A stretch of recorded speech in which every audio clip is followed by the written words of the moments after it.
Welcome to Japanese Cooking 101. Today we are making bihun, fried rice vermicelli with meat and vegetables. These thin rice noodles are popular throughout Asian countries, including Japan. It's a quick and easy to make dish for a weekday dinner or lunch. These are the ingredients. We use pork and shrimp today, but you can substitute with any proteins of choice and use other vegetables too. First, we soak dried rice vermicelli in hot water to rehydrate. Just follow the instructions on the package and strain water and set aside.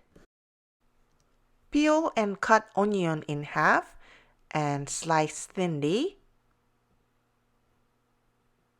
And cut cabbage into 1-inch squares. And slice peeled carrot thinly and cut into matchsticks, like that. Cut pork into thin strips, or you can use the kind already cut or sliced for stir fry. Remove the tail of shrimp and cut it in half if you like, and clean it. In a large frying pan, heat the oil at medium heat and start cooking pork until lightly browned.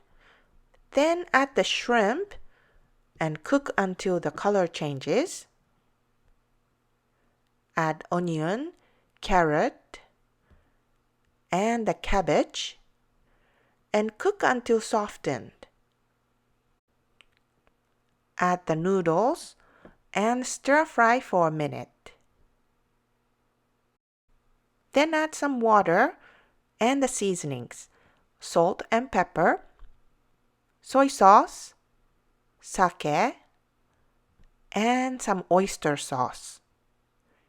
And cook for a couple of minutes. And finally, add the baby spinach and cook for another minute. And serve on a plate. Vermicelli noodles are very convenient to keep in your pantry, and it's gluten-free. Just stir fry with some leftover vegetables and meat from the fridge, and you will have a tasty and nutritious meal in no time. 美味しいね。